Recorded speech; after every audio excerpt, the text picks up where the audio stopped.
ஜெபம். அன்பின் தகப்பனே, உம்மை நன்றியோடு துதிக்கிறோம் அப்பா, ஸ்தோத்தரிக்கிறோம், நன்றி செலுத்துகிறோம். உம்முடைய அன்புக்காக நன்றி அப்பா, உம்முடைய கிருபைக்காக, இரக்கங்களுக்காக நன்றி. இரக்கத்தில் ஐஸ்வர்யவானே, உமக்கு நன்றி செலுத்துகிறோம். உம்முடைய கிருபை எங்களை தாங்குகிறதற்காக நன்றி. தாயின் கருவில் உருவாகிறதற்கு முன்னமே எங்களை நீர் அறிந்திருக்கிறீர். உமக்கென்று நீர் எங்களை தெரிந்தெடுத்திருக்கிறீரப்பா. உம்முடைய கிருபையினால் எங்களை சூழ்ந்து கொண்டு இருக்கிறீர். எங்கள் தேவைகளை நீர் அறிந்திருக்கிறீர். எங்களை விட்டு விலகுவதும் இல்லை, எங்களை கைவிடுவதும் இல்லை. எங்களுக்குள் நீர் வாசம் செய்து கொண்டிருக்கிறீர். வார்த்தையாக நீர் கடந்து வருகிறதற்காய் நன்றி செலுத்துகிறேன் அப்பா. இதை கேட்கிற ஒவ்வொருவருடைய இருதயத்திலே நீங்க பேசுகிறதற்காக நன்றி. என்னை முழுமையாக அர்ப்பணிக்கிறேன். இயேசுவின் மூலம் ஜெபிக்கிறேன் நல்ல பிதாவே, ஆமேன். Praise the Lord. தேவனுடைய அன்பை குறித்து நம்ம தியானித்து கொண்டிருக்கிறோம். அதனுடைய முக்கியத்துவம், அதனுடைய இயல்புகள், அது செயல்படும் முறைகளை நம்ம பார்த்து கொண்டிருக்கிறோம். தேவ அன்பு நம்முடைய வாழ்க்கையில எவ்வளோ பெரிய ஒரு மாற்றத்தை கொண்டு வரும். பிறரது வாழ்க்கையில தேவனுடைய நாமம் மகிமைப்படவும், தேவன் செயல்படவும், அவருடைய வல்லமை வெளிப்படவும் இந்த தேவ அன்பு ஒரு வாய்க்காலாக இருக்கிறது. இதை குறிச்சுதான் நம்ம தியானித்து கொண்டிருக்கிறோம். இந்த பகுதியில நம்ம பார்க்க போறது, தேவனுடைய அன்பு அநியாயத்தில் சந்தோஷப்படாமல் சத்தியத்தில் சந்தோஷப்படும். இந்த அநியாயம் அப்படிங்கிறது பெரிய பெரிய காரியங்கள் மாத்திரம் இல்லை, சின்ன சின்ன விஷயங்களும் இதுல அடங்கும். நம்முடைய அனுதின வாழ்க்கையில நம்முடைய சிந்தனைகள், நம்முடைய அணுகுமுறைகள், நம்முடைய நோக்கங்கள், நம்முடைய செயல்கள், இந்த இடங்களெல்லாம் நீங்க தேவ அன்பை கொண்டு மாற்ற மாற்ற உங்களுடைய இருதயம் தேவனுக்கு விரும்புகின்ற இருதயமாக மாற்றப்படும். ஏனென்றால் உண்மையுள்ள மனுஷன் பரிபூர்ணமான ஆசீர்வாதங்களை பெறுவான் என்று வேதம் சொல்லுகிறது. சிலுவையில் இயேசு கிறிஸ்துவின் மூலமாக பெரிய மீட்பு கொடுக்கப்பட்டிருக்கிறது.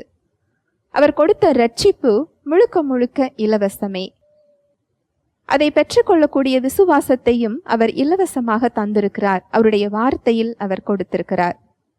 இந்த உண்மையுள்ள இருதயத்தை நாம் அனுதினமும் வாஞ்சித்தோம் என்றால், அனுதினமும் தேவனை சார்ந்து கொண்டு அவருடைய கிருபையின் மூலம் அதை பெற்றுக்கொண்டோம் என்றால், அந்த பரிபூர்ணமான வாழ்வு, பரிபூர்ணமான ஆசீர்வாதம் நம்ம வாழ்க்கையில வெளிப்படுறத பார்க்க முடியும். பரிபூர்ண ஆசீர்வாதத்தின் திறவுகோல் இந்த உண்மையான இருதயம்தான். இதை குறிச்சுதான் இன்று இந்த பகுதியில நம்ம பார்க்க போறோம். பொய் சொல்றது. நாம விசுவாசிகளாக இருந்தால் பெரிய பெரிய பாவங்கள் பாவம் என்று நமக்கு தெரியும். அதிலிருந்து தேவனுடைய வல்லமையின்படி அவரை பிடித்து கொண்டு நம்ம ஒதுங்கி இருக்க கற்றுக்கொண்டிருக்கலாம். ஆனா பொய் சொன்னாலும் பாவமே. சின்ன சின்ன காரியங்கள்ல இருந்து ஒரு பெரிய காரியம் வரைக்கும் பொய் சொல்லும் போது அது தேவனுக்கு விரோதமாக செயல்படுகின்ற ஒரு இடம். அது ஒரு உண்மை இல்லாத ஒரு இடம். அது பிறருக்கு விரோதமாக நாம செயல்படுகின்ற ஒரு இடம். பிறரிடத்தில் ஒரு தப்பான ஒரு பொய் சாட்சியை உருவாக்குகின்ற ஒரு இடம். தேவன் இதுல பிரியமாய் இருப்பது இல்லை.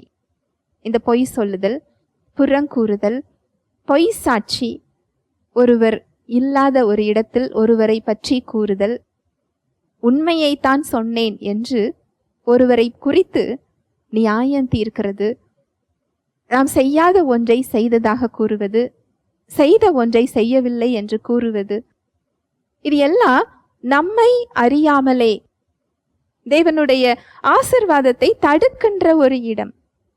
தேவன் பொய் சொல்லுகின்ற இயல்பு அவருக்கு கிடையாது. தேவன் பொய் சொல்லுவது இல்லை. அவர் உண்மையுள்ளவர். பொய் சொல்ல நான் மனிதன் அல்ல, மனம் மாற நான் மனுபுத்திரன் அல்ல என்று அவருடைய வார்த்தை சொல்லுகிறது. அவர் பொய்களில் பிரியமாய் இரார். இந்த பொய் பிறருக்கு விரோதமாகவும் தேவனுக்கு விரோதமாகவும் செயல்படுகின்ற ஒரு இடம். தேவனுடைய ஆசீர்வாதத்தை அது தடுக்கும். அது ஒரு சில விளைவுகளை ஏற்படுத்தும். நிறைய உதாரணங்கள் இருக்கு. கேயாசி எலிசா.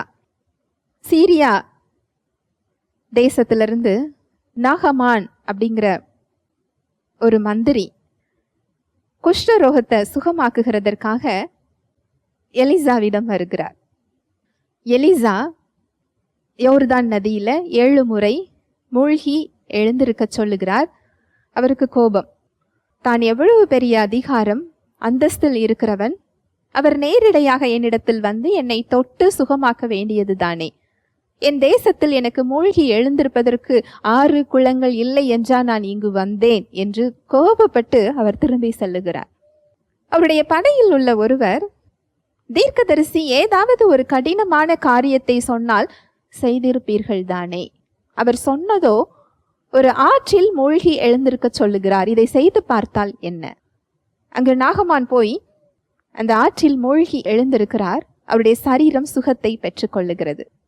அந்த தண்ணியில விசேஷம் இல்லை, அந்த கீழ்ப்படிதல், அந்த விசுவாசத்தில் விசேஷம் இருக்கிறது. ஒரு பெரிய வெகுமானத்தை கொண்டு எலிசாவிடம் கொடுக்கிறார். எலிசா அதை வாங்கவில்லை, அனுப்பிவிடுகிறார். ஆனா அந்த பொருளை பார்த்த உடனே கேயாசிக்கு இச்சை வருகிறது, ஆசை வருகிறது. அவர் கிளம்பி சென்றவுடன் பின்னாக ஓடிச் சென்று தீர்க்கதரிசி அவரிடத்தில் பார்க்க வந்திருக்கிற ஒருவருக்கு மாற்று வஸ்திரமும் 1 தாலந்து வெள்ளியும் கேட்கிறார் என்று பொய் சொல்லுகிறார். அவர் கொடுத்த வெகுமானத்தை ஒப்பிட்டு பார்க்கும்போது அது ஒரு சின்ன அளவுதான். நாகமான் ரொம்ப சந்தோஷமா அதிகமாகவே கொடுத்து அனுப்புகிறார். அந்த பொய் எவ்வளோ பெரிய விளைவை ஏற்படுத்துச்சு இல்லையா? நம்ம எல்லாருக்குமே தெரியும். நம்ம சின்ன பொய் தானே என்று நினைப்போம். அது நம்முடைய இருதயத்தை தேவனுக்கு எதிராக கடினப்படுத்த ஆரம்பிக்கும். அந்த பொய் ஒரு சில ஆசீர்வாதத்தை தடுக்கும். ஏனென்றால் தேவன் அதில் பிரியமாய் இல்லை. தேவன் அந்த இடத்துல செயல்பட முடியாது. நீங்க சொல்லலாம், நீங்க இப்போ நியாயப்பிரமாணத்தை சொல்லி கொடுக்குறீங்களா அப்படின்னு நீங்க கேட்கலாம். எல்லாரும் நியாயப்பிரமாணத்தை தவறுதலாக புரிந்து வைத்திருக்கிறார்கள். கிருபை அப்படிங்கிறதுனால நியாயப்பிரமாணம் கிடையாதுன்னு அர்த்தம் இல்லை. நம்மால் செய்ய முடியாது என்று இயேசு கிறிஸ்து அதை நிறைவேற்றி இருக்கிறார். நம்ம நியாயப்பிரமாணத்திற்கு கீழ்ப்பட்டவர்கள் அல்ல, நம்ம கிருபைக்கு கீழ்ப்பட்டவர்கள். உண்மை அதுதான், சத்தியம் அதுதான். நம்ம கிருபைக்கு கீழ்ப்பட்டிருக்கிறோம் என்பதினால் நியாயப்பிரமாணம் இல்லை என்று ஆகிவிடாது. அது தேவனுடைய ஸ்டாண்டர்ட், அவருடைய இயல்பு. நம்முடைய பலத்தில் அல்ல, நமக்குள் இருக்கின்ற ஆவியானவருடைய பலத்தை சார்ந்து கொண்டு, நம்முடைய வழிகளில் அல்ல அவருடைய வழிகளுக்கு செல்ல நம்ம தீர்மானம் எடுத்துக்கொள்ளும் போது நம் மூலமாக அந்த வழியில் நடத்துவதற்காக ஆவியானவர் நமக்குள் காத்து கொண்டிருக்கிறார். அந்த நீதியின் வழிகளில் தேவனுடைய ஆசிர்வாதமும் வல்லமையும் வெளிப்படுகிறது. கிருபைங்கிறது இதுதான். அது இலவசம், முற்றிலும் இலவசம். நீங்க இந்த செயலெல்லாம் செஞ்சுதான் உங்களுக்கு சுகம், இந்த செயலெல்லாம் செய்தால்தான் உங்களுக்கு ஆசிர்வாதம், இந்த செயலெல்லாம் செய்தால்தான் நீங்க தேவனிடத்தில் இரக்கம் மன்னிப்பு உங்களுக்கு கிடைக்கும் அப்படிங்கிறதெல்லாம் இல்லை. கிருபை அப்படி கிடையாது. இயேசு கிறிஸ்துவை விசுவாசித்தாலே போதும் தேவனிடத்தில் நீங்கள் இரக்கம் பெற்றிருக்கிறீர்கள். கிறிஸ்துவின் மூலம் நீங்கள் தேவனோடு ஒப்புரவாக்கப்பட்டிருக்கிறீர்கள், தேவனுடைய பிள்ளையாக மாற்றப்பட்டிருக்கிறீர்கள். உங்களுடைய ஆவி இயேசு கிறிஸ்துவை போல் இருக்கிறது. இப்பொழுது இயேசு கிறிஸ்து எப்படி இருக்கிறாரோ அதே போல் இருக்கிறது. ஆவியில் பரிபூரணமாக இருக்கிறீர்கள். ஆனா தேவனுடைய வழிகளுக்கும் அவர் வார்த்தைகளுக்கும் எதிராக நம்ம செயல்படும் போது அங்கு கிருபை தடுக்கப்படும். நமக்குள் கொடுத்திருக்கின்ற நித்திய ஜீவன் வெளிப்படாமல் அங்கு தடுக்கப்படும். அந்த வழிகளில் நடத்துவதற்காக தான் ஆவியானவர் நமக்குள் இருக்கிறார். அவருடைய வார்த்தை நமக்கு அவருடைய வழி என்ன என்பதை கற்றுக் கொடுக்கிறதற்காக கொடுக்கப்பட்டிருக்கிறது. நம்ம அந்த இடத்துல தவறி விழுந்தாலும் குற்ற மனப்பான்மையில இருக்காமல், அதை பாவம், அது தேவனுக்கு பிரியமில்லாத காரியம், தேவனிடமிருந்து அவருடைய வழிகளிலிருந்து என்னை அது பிரிக்கிறது என்று அதை அறிந்து கொண்டு அதிலிருந்து நான் திரும்ப வேண்டும் என்று மனம் திரும்பி அவரை நீங்க சார்ந்து கொள்ளும் போது அந்த கிருபை அவருடைய வழிக்கு நேராக உங்களை நடத்துவதற்கு வல்லமையுள்ளதாக இருக்கிறது. அந்த இடத்துல கிருபை பெருகுகிறத பார்க்க முடியும். இயல்பாகவே பெருகுகிறத பார்க்க முடியும்.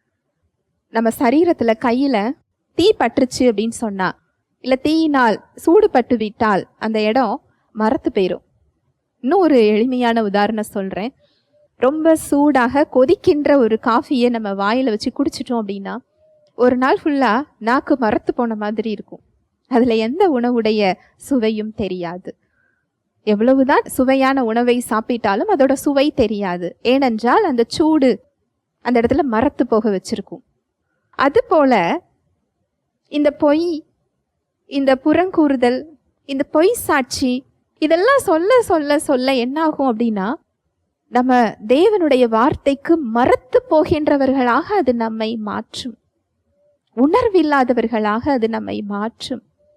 நம்ம ரட்சிக்கப்பட்டிருந்தாலும் உலகத்தில் உள்ளவர்களுக்கும் நமக்கும் எந்த வித்தியாசமும் இல்லாததாக அது மாற்றும். அவர்கள் பெற்றுக்கொள்ளுகின்ற அதே விளைவுகளை நாமும் பெற்றுக்கொள்ளுகின்றவர்களாக இருப்போம். ரட்சிப்பை பெற்றுக்கொண்ட வித்தியாசம் தெரியாது. இது சின்ன சின்ன விஷயம் நீங்க நினைக்கலாம். அந்த ஒவ்வொரு சின்ன சின்ன விஷயமும் உங்க இருதயத்தை தேவனுக்கு எதிராக கடினப்படுத்துகின்ற ஒரு விஷயம். உங்க வாழ்க்கையில ஏதோ ஒரு விதத்துல ஒரு ஆசீர்வாதத்தை அது தடுத்துக்கிட்டு தான் இருக்கும். தேவனுடைய தயவு செயல்படுறது அது தடுக்கும். அந்த கிருபை வெளிப்படுறத ஏதோ ஒரு பகுதியில் அது தடுக்கும். அவருடைய வார்த்தை சத்தியம், அதுதான் நம்மை பரிசுத்தமாக்கும்.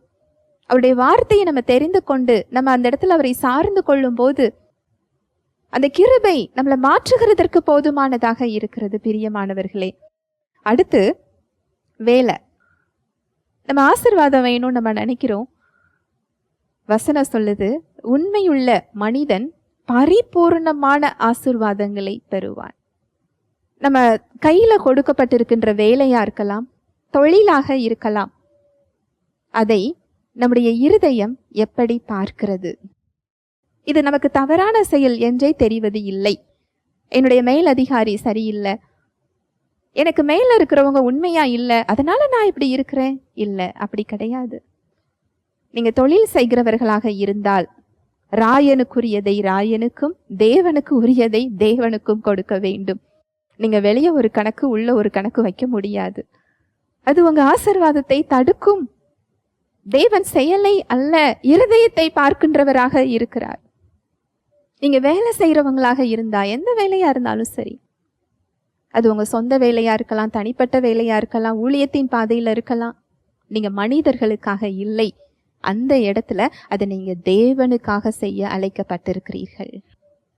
தேவன் உங்க கையில ஒரு வேலையை கொடுத்தா எவ்வளவு சிறந்ததாக நாம் செய்து கொடுப்போமோ அதை போல அவருக்கென்று நாம செய்ய அழைக்கப்படுகிறோம். அதுல நீங்க உண்மையாக இருக்கும் பொழுதுதான் உங்க கையின் பிரயாசங்கள் ஆசீர்வதிக்கப்படுறதை நீங்க பார்க்க முடியும். கிருபை என்ற உடனே நான் வேலையே செய்யாம எனக்கு ஆசீர்வாதம் அப்படின்னு நிறைய பேர் பேசுறாங்க. ஓய்வு என்றவுடன் நான் சும்மா இருப்பது என்று நினைக்கிறார்கள். ஓய்வுனா என்ன அர்த்தம் தெரியுமா? நீங்க வேலை செய்யாம இருக்கிறது இல்லை. ஓய்வு என்றால் தேவனுடைய இரக்கத்தை நீங்கள் சம்பாதிக்க தேவையில்லை. தேவனுடைய தயவையும் அவருடைய ஆசீர்வாதத்தையும் அவருடைய அன்பையும் பெறுகிறதுக்கு நீங்க எதுவும் செய்ய வேண்டாம். இயேசு கிறிஸ்து எல்லாவற்றையும் சிலுவையில் செய்து முடித்து விட்டார். ஆனா நீங்க வேலை செய்யாம இருக்க அவர் சொல்லல. புதிய ஏற்பாட்டுல ஒரு வசனத்துல பவுல் மூலமாக ஆவியானவர் சொல்லுகிறார், வேலை செய்யவில்லை என்றால் நீ சாப்பிடாதன்னு சொல்றாரு. சுறுசுறுப்புள்ளவனுடைய கைகளையோ நான் ஆசீர்வதிக்கிறேன் அப்படிங்கிறாரு. சோம்பல் உள்ளவனுடைய கை ஆசீர்வதிக்க முடியாதுன்னு சொல்றாரு. நீங்க எந்த இடத்துல என்ன பொறுப்புல நீங்க கொடுக்கப்பட்டிருக்கிறீங்களோ அதை தேவனுக்கென்று செய்ய அழைக்கப்பட்டிருக்கிறீர்கள். முறுமுறுப்பு இல்லாமல், மனிதர்களுக்கு என்று செய்யாமல், அதை பாதி பாதி செய்யாம, முழு மனதோடு முழு இருதயத்தோடு உண்மையாக. ஒருத்தங்க பார்த்தா ஒன்று, பார்க்கவில்லை என்றால் இன்னொன்று. அப்படி இல்லை. யார் இருக்கிறாங்களோ இல்லையோ அவர் பார்த்து கொண்டிருக்கிறார். அவர் உங்களுடைய உண்மை தன்மையை பார்த்து கொண்டிருக்கிறார். அந்த உண்மை உங்களை பரிபூர்ண ஆசீர்வாதங்களுக்கு நேராக கொண்டு செல்லும். நிறைய உதாரணங்கள் இருக்கு. இந்த இடம் சரி செய்யாம அபிரகாமின் ஆசீர்வாதத்தை நான் கிறிஸ்துவின் மூலம் பெற்றுக்கொண்டேன்னு நீங்க எத்தனை தடவை மந்திர மாதிரி சொன்னாலும் சரி, ஏன் என்னுடைய கையின் பிரயாசங்கள் எனக்கு ஆசீர்வதிக்கப்படல? ஏன் என்னோட பொருளாதார பிரச்சனையில நான் இப்படி இருக்கிறேன்? ஏன் எனக்கு வீணான செலவு வருது? உங்க இருதயத்தை உண்மையாக மாற்ற தேவனுக்கு ஒத்துழைப்பு கொடுங்கள். அந்த இடத்துல ஆவியானவரை நீங்க சார்ந்து கொள்ளுங்க. உங்க கரங்கள்ல கொடுக்கப்பட்டிருக்கிற வேலையை தேவனுக்கென்று உண்மையாக செய்யுங்கள். ஜெயம் மனிதரிடத்திலிருந்து இல்ல, கிழக்கிலும் மேற்கிலும் இருந்து இல்ல, அது கர்த்தரிடத்திலிருந்து வருகிறது. தாவீது ராஜா ஒரே நாள்ல அவர் ராஜாவாக வரவில்லை. அவர் அபிஷேகம் பண்ணப்பட்டு 13 வருடங்கள் கழித்துதான் ராஜா பட்டத்திற்கு வருகிறார். அவர் ஒரே நாள்ல கோலியாத்தை அவர் மேற்கொள்ளவில்லை. அவர் சாமுவேல் தீர்க்கதரிசியினால் அவர் அபிஷேகம் பண்ணப்பட்ட பிறகும் தன் தந்தையின் ஆடுகளை வனாந்தரத்தில் அவர் மேய்த்து கொண்டிருக்கிறார். அவர் கைவசம் கொடுக்கப்பட்ட ஆட்டுக்குட்டிகள்ல ஒரு ஆடை கரடி வந்து தூக்கி செல்லுகிறது. நல்லா கவனிங்க, நாம அந்த இடத்துல இருந்தோம் அப்படின்னா என்ன செய்வோம்? ஒரு ஆடுதானே, அப்பாவிடம் சொல்லிவிடலாம். இந்த கரடி கிட்ட எப்படி நான் போகிறது? அது என்னை பீறி போட்டு விட்டால், எனக்கு அது தீங்கு செய்து விட்டால் நான் என்ன செய்வது? என்னுடைய உயிர் எனக்கு முக்கியம் இல்லையா? நம்ம நினைக்கிறது தவறும் இல்லை, அது நியாயமானதும் கூட. ஆனா அங்க தாவீது ராஜா ஒரு ஆடுதானே என்று அவர் விடவில்லை. அவர் கையில கொடுக்கப்பட்ட ஆடு மேய்க்கும் வேலைக்கு அவர் உண்மையாக இருந்தார். தன்னுடைய உயிரை பற்றி கவலைப்படாமல், தேவனுடைய உறவு அவருக்கு ஒரு தைரியத்தை அங்க கொடுக்குது, அந்த விசுவாசம். அங்க கரடியோடு சண்டை போட்டு ஆட்டுக்குட்டியை மீட்டு வருகிறார். இது ஒரு முறை அல்ல, சிங்கத்துடனும் அவர் சண்டை போடுகிறார், ஒரு ஆட்டுக்குட்டியை காப்பாத்துகிறதற்காக. இந்த உண்மையுள்ள இருதயம்தான் அநேக ஜனத்தின் மீது அவரை அதிகாரியாக மாற்றியது. இந்த உண்மையுள்ள இருதயம்தான் என் இருதயத்திற்கு ஏற்றவனாக தாவீதை கண்டேன் என்று தேவன் சொல்லுவதற்கு ஒரு காரணமாக இருந்தது.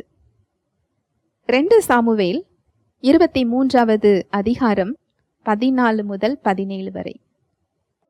தாவீது அரணான ஒரு இடத்தில் இருந்தார். அப்பொழுது பெலிஸ்தியரின் தானயம் பெத்லஹேமிலே இருந்தது.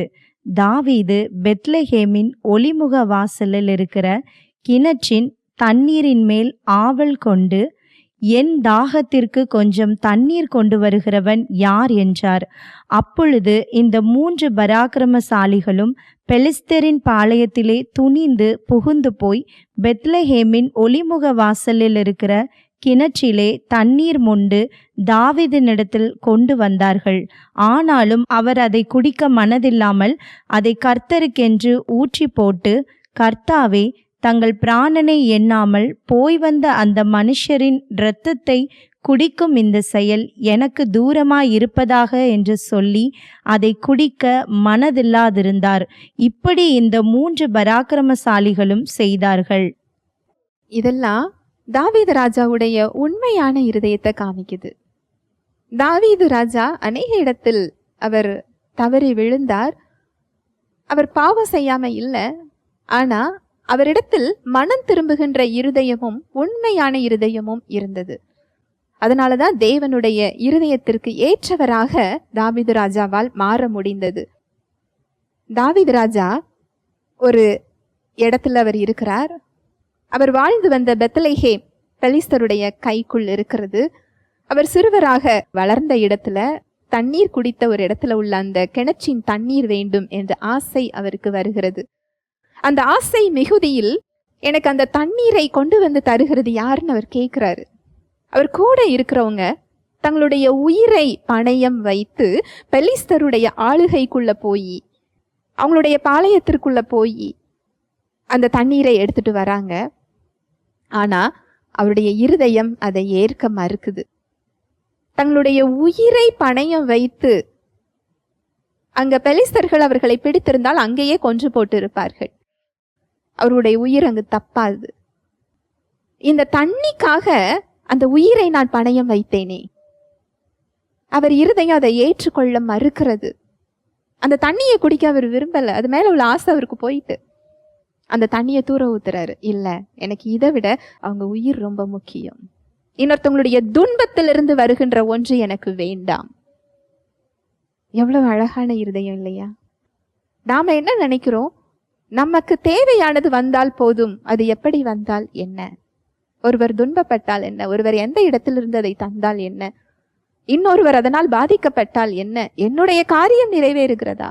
என் தேவை அங்கு சந்திக்கப்படுகிறதா? இது ஒரு அநியாயம்தான் பிரியமானவர்களே. இது ஒரு அநியாயம்தான். இது சின்ன விஷயமா இருக்கலாம். தேவன் அதில் பிரியமாக இல்லை. தேவன் அநியாயத்தில் பிரியப்படுகிறவர் இல்லை. தன்னுடைய தேவையை காட்டிலும் இன்னொருவருடைய செயலுக்கும் அவருடைய வாழ்வுக்கும் அங்கு தாவீது ராஜா முக்கியத்துவம் கொடுக்கிறார். ஒருவரை துன்பப்படுத்தி வருகின்ற செயல் எனக்கு வேண்டாம். அப்படி வருகிற ஒரு பொருள், ஒரு ஆதாயம் எனக்கு தேவையில்லை. அங்கு தன்னுடைய இருதயத்தை தேவனுக்கு நேராக அவர் ஒப்புரவாக்குகிறார். ஹல்லேலூயா, பிரைஸ் தி லார்ட். இது மாத்திரம் இல்லை, தேவ பக்தி இல்லாத ஒரு இடத்திலிருந்து வருகின்ற ஆதாயத்துக்காக, வருகின்ற செல்வத்துக்காக, வருகின்ற ஆஸ்திக்காக, பொருளுக்காக நாம இருப்போம் என்றால் அதுவும் அநியாயமான ஒன்றுதான். ஒரு பெரிய ஒரு உதாரணம் நம்ம வேதத்துல இருக்கு. யோசபாத் ராஜா. யோசபாத் ராஜா ஒரு நீதியுள்ள ஒரு ராஜா, தேவனுக்கு பயந்த ஒரு ராஜா. அதை குறித்து நம்ம வேதத்துல நிறைய இடங்கள்ல நம்ம பார்த்துருக்குறோம். ஆகாப் அப்படிங்கிற ஒரு ராஜா, அவருடைய மனைவி எசபேல்.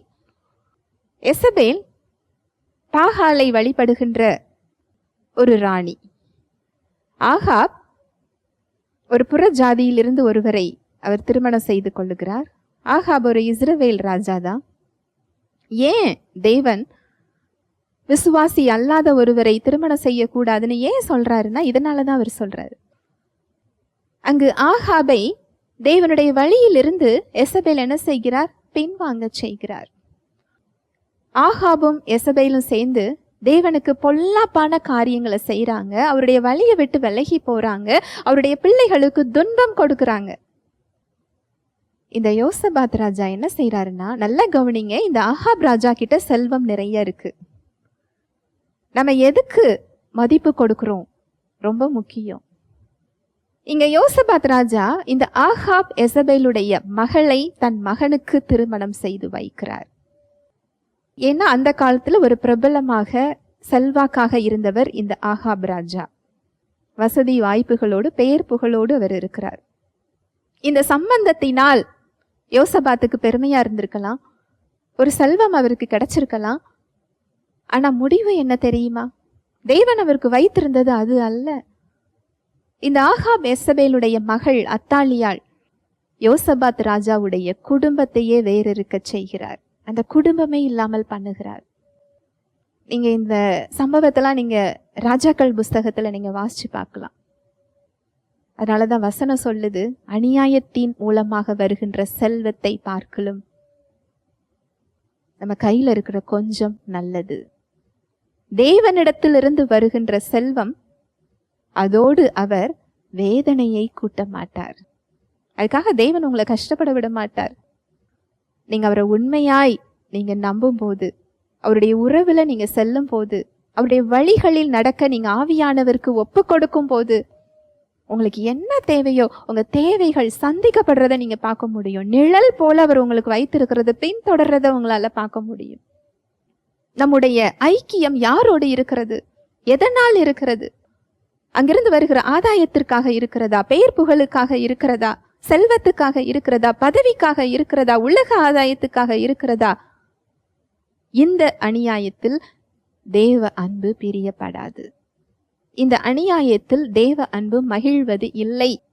அது சத்தியத்தில் மகிழ்கிறது. தானியேல் அவர் அநேக புறஜாதிகள் ராஜாக்களுக்கு மந்திரியாக அவர் இருக்கிறார். நேபுகாத் நேச்சார் அவருடைய மகன் எருசலேம் தேவாலயத்திலிருந்து கொண்டு வந்த அந்த பாத்திரங்கள்ல அந்த அவருடைய மகன் பெல்ஷாத்சார் ஒரு விருந்து வைக்கிறார். அந்த விருந்தில் அவருடைய மனைவிகளும் அவருடைய மறுமனையாட்டிகளும் தேவனுடைய ஆலயத்திலிருந்து கொண்டு வந்த பாத்திரத்துல திராட்சை ரசம் குடிக்கிறாங்க. அநேக பிரபுக்களுக்கு தன்னுடைய பிறந்த நாளை முன்னிட்டு ஒரு விழா வைக்கிறார். அந்த விருந்தில் இது நடக்கிறது. தேவனுடைய ஒரு கரம் நீட்டப்பட்டு சவரில் ஒரு வார்த்தை எழுதப்படுகிறது. இதை பார்த்த உடனே ராஜாவோட முகம் வேறுபடுகிறது, பயப்படுகிறார். அந்த தேசத்துல உள்ள எல்லாரும் வரவழைக்கப்படுறாங்க. ஜோசியர்கள், குறி சொல்றவங்க எல்லாரும் வர வைக்கப்படுறாங்க. ஒருத்தருக்கும் அதோடைய பொருள் தெரியல. அவருடைய மனைவிகளில் ஒருவர், ராணியில் ஒருவர் சொல்றாரு, நீங்க கலங்க வேண்டிய தேவையில்லை. உங்களுடைய தந்தையின் காலத்தில் அவருக்கு ஆஸ்தானவராக விரும்பியவராக இருந்த தானியேல் என்னும் ஒரு இஸ்ரவேல் நாட்டைச் சேர்ந்த ஒருவர் இருக்கிறார். அவர் விசேஷித்த ஆவியினால் நிரப்பப்பட்டிருக்கிறார். அவரால் இதோடைய விளக்கத்தை சொல்ல முடியும். சொன்ன உடனே தானியேல் கொண்டு வரப்படுகிறார். தானியேலிடம் அங்க ராஜா கேட்கிறார், இதோட பொருளை மட்டும் நீ சொன்னாய் என்றால் உனக்கு விலை உயர்ந்த வெகுமானங்களை நான் தருகிறேன். இந்த ராஜ்யத்துல 3ஆம் அதிகாரமிக்க ஒரு பதவியை நான் உனக்கு தருகிறேன். அவர் ஒரு பெரிய பரிசு பொருளை கூறுகிறார். அதுக்கு தானியேல் என்ன சொல்வார் தெரியுமா? நீர் எனக்கு எதுவும் தர வேண்டாம், உம்முடைய வெகுமானங்கள் உம்மோடு கூட இருப்பதாக, எனக்கு அதுல ஒன்றும் வேண்டாம். தேவ அன்பு அநியாயத்தில் சந்தோஷப்படாது. அநியாயமாய் வருகின்ற செல்வத்தில் அது சந்தோஷப்படாது. அநியாயமாய் வருகின்ற ஆதாயத்தில் அது சந்தோஷப்படாது. அநியாயமாய் இருக்கின்ற ஒரு ஐக்கியத்தில் அது சந்தோஷப்படாது. இதுல நிறைய உதாரணங்களை பார்க்க முடியும். ஆபிரகாமை பார்க்க முடியும், யோசேப்பை பார்க்க முடியும். அவர் அடிமையாக இருக்கிறார். போத்திபாரின் மனைவி தன்னுடைய ஆசைக்கு இணங்க வற்புறுத்துகிறார். அடிமைக்கு எதிர்காலமே கிடையாது. அவருடைய மனைவிக்கு யோசேப்பு ஒத்துழைப்பு கொடுத்திருந்தால் அவர் இன்னும் செல்வாக்கா அதுல மாறி இருக்க முடியும். போத்திபாருக்கு தெரியாமலேயே அவங்க அதை வைத்திருக்க முடியும். அந்த அநியாயத்தில் வருகின்ற ஆதாயத்தை யோசேப்பு விரும்பவில்லை. அதனாலதான் பரிபூரணத்தை அவர் அங்கு பெற்றுக்கொள்ளுகிறார். தேவனிடத்திலிருந்து வருகிற நீதியை அவர் விரும்பினார். சத்தியத்தில் அங்கு அவர் சந்தோஷப்பட்டார். அதை பொறுத்து கொண்டார். அந்த இடத்துல அது வேண்டான்னு சொல்லும் போது ஒரு துன்பம் அவருக்கு நேரிட்டது. அது வேண்டான்னு சொல்லும் போது அநியாயமாக குற்றம் சாட்டப்பட்டார், சிறைச்சாலையில் தள்ளப்பட்டார். ஆனா தேவன் அவரோடு கூட இருந்தார். இந்த இடத்துல நீங்க அநியாயத்தை வேண்டான்னு சொல்லும் போது நீங்க துன்புறுத்தப்படலாம், நீங்க புறக்கணிக்கப்படலாம், குற்றம் சாட்டப்படலாம். ஆனா ஜெயம் கர்த்தரிடத்திலிருந்து வருகிறது. பாதுகாப்பும் ஐஸ்வர்யமும் ஆசீர்வாதமும் அவரிடத்திலிருந்து வருகிறது. அவரை பற்றி பிடித்து கொள்ளும் போது தேவன் உங்களை உயர்த்தும்படிக்கு பலத்த கைக்குள் அடங்கி இருங்கள் என்று வேதம் சொல்லுகிறது. அவர் உயர்த்தும் பொழுது அது ரொம்ப சிறந்ததாக இருக்கும். ஹல்லேலூயா, பிரைஸ் தி லார்ட். தேவ அன்பு அநியாயமாய் வருகின்ற ஆதாயத்துல, ஐக்கியத்துல, செல்வத்துல சந்தோஷப்படாது. தேவ அன்பு அநியாயமாய் பொய் சொல்லாது, புறம் கூறாது, இச்சிக்காது. தேவ அன்பு அவர் கொடுத்த பணிக்கு உண்மையாக இருக்கும். அது அநியாயம் செய்யாது. அதை கிருபை என்று சாக்கு போக்கு சொல்லாது. வேறு ஒருவரை அது குற்றம் சாட்டாது. தேவனுக்கு அந்த இடத்துல உண்மையாக இருக்கும். ஹல்லேலூயா, பிரைஸ் தி லார்ட். ஜெபிக்கலாம். அன்பின் தகப்பனே, உம்மை நன்றியோடு துதிக்கிறோம் அப்பா, ஸ்தோத்தரிக்கிறோம், நன்றி செலுத்துகிறோம். நன்றி ராஜா, உம்முடைய வார்த்தைகளுக்காக நன்றி. எங்கள் கண்களை தெளிய வைக்கின்ற உம்முடைய வார்த்தைகளுக்காக, ஜீவன் தருகின்ற உம்முடைய வார்த்தைகளுக்காக, எங்கள் கால்களுக்கு தீபமும் பாதைக்கு வெளிச்சமாய் இருக்கின்ற உம்முடைய வார்த்தைகளுக்காக, எங்களை உருமாற்றுகின்ற உம்முடைய வார்த்தைகளுக்காக நன்றி செலுத்துகிறோம் ராஜா. நாங்கள் மாற வேண்டிய இடங்களை எங்களுக்கு சுட்டி காண்பித்ததற்காக நன்றி. எந்தெந்த இடத்துல நாங்கள் அநியாயத்திற்கு ஒத்து போகிறோம், எந்த இடத்துல இது அநியாயம் என்று தெரியாமலே நின்று கொண்டிருக்கிறோம், உம்முடைய வார்த்தையாகிய வெளிச்சத்தை இன்று எங்களுக்கு காண்பித்ததற்காக நன்றி. எங்களை முழுமையாக அர்ப்பணிக்கிறோம். அந்த இடத்துல உம்முடைய கிருபை எங்களை வெளியே கொண்டு வருகிறதற்காக நன்றி. உம்முடைய வழிகளில் நடக்க எங்களுக்கு நீர் கற்றுக் கொடுக்கிறதற்காக, பலப்படுத்துகிறதற்காக, கூட்டி செல்கிறதற்காக நன்றி செலுத்துகிறேன். இதை கேட்கிற ஒவ்வொருவரையும் உடைய கரத்தில் தருகிறேன். உடைய கிருபை அவங்கள தாங்குகிறதற்காய், வழி நடத்துகிறதற்காய் நன்றி. உடைய கிருபை அந்த உண்மையான இருதயத்திற்கு நேராக அவர்களை வழி நடத்துகிறதற்காக நன்றி. இயேசுவின் நாமத்தினாலே ஆசீர்வதிக்கிறேன். இயேசுவின் மூலம் ஜெபிக்கிறேன் நல்ல பிதாவே, ஆமென்.